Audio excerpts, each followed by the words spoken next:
নদী রক্ষা আর সৌন্দর্য বর্ধনের জন্য নারায়ণগঞ্জের শীতলক্ষ্যার 2 তীরে নির্মিত হয়েছিল ওয়াকওয়ে, কিন্তু রক্ষণাবেক্ষণের অভাব আর অব্যবস্থাপনায় সে ওয়াকওয়ে এখন বিস্ফোরা হয়ে দাঁড়িয়েছে।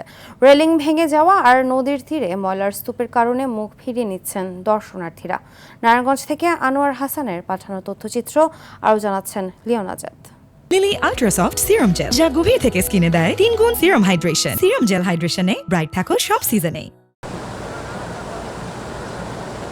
এক সময়ের প্রমথা শীতলক্ষ্যা নদী রক্ষা আর নগরবাসীর প্রশান্তির জন্য 2014 সালে নদীর 2 তীরে নির্মিত হয় দৃষ্টিনন্দন ওয়াকওয়ে। 5 নম্বর ঘাট থেকে নিতাইগঞ্জ খালঘাট পর্যন্ত প্রায় 3.25 কিলোমিটারের এই পথ ঘিরেই স্বপ্ন বুনেছিল সচেতন মহল, কিন্তু 1 দশক পার না হতেই সেই স্বপ্ন এখন ফিকে হতে বসেছে।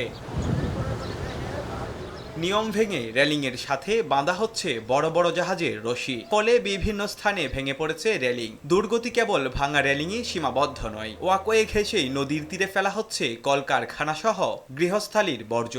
উৎকট দুর্গন্ধে তীরের বাতাস এখন ভারী। ওয়াকওয়েগুলো যে কর্তৃপক্ষ করেছে সেইটা করেই শেষ, রক্ষণাবেক্ষণের কোনো বিষয় তার কোনো দায়িত্বের মধ্যে পড়ে না। এই অবস্থা চলতে থাকলে পরিবেশ বলতে আর কিছু থাকবে না। স্থানীয়দের অভিযোগ, সবার চোখের সামনে বর্জ্য ফেলা হলেও তা যেন দেখার কেউ নেই। বড়লোক যারা তারা তো ডাইরেক্ট সাইডে দেয় ডেঞ্জার মাঝে। এখানে বসতে গেলে দুর্গন্ধ বের হয়, ময়লা আবর্জনা ফেলে। অনুরোধ করছি সবাইকে এখানে ময়লা ফেলাবেন না। তবে বিআইডব্লিউটিএ বলছে তারা সমস্যা সমাধানে কাজ শুরু করেছে। কিছু জাহাজে আমরা কিন্তু আমাদের মোবাইল কোর্টের মাধ্যমে কিন্তু আমরা তাদের আইনগত কিছু ব্যবস্থা আমরা গ্রহণ করেছি। সোলারগুলো যদি স্থাপন করা হয় তো সেক্ষেত্রে আপনার ওয়াকওয়েতে বাধার প্রবণতাটা কমে আসবে। প্রতিগন্ধময় পরিবেশ নয়, বরং নির্মল বাতাসে বুক ভরে নিঃশ্বাস নিতে চান নারায়ণগঞ্জবাসী। সংশ্লিষ্ট কর্তৃপক্ষের সদিচ্ছা আর যথাযথ রক্ষণাবেক্ষণই পারে শীতলক্ষ্যার এই ওয়াকওয়েকে আবারও চিরচেনা রূপে ফিরিয়ে দিতে।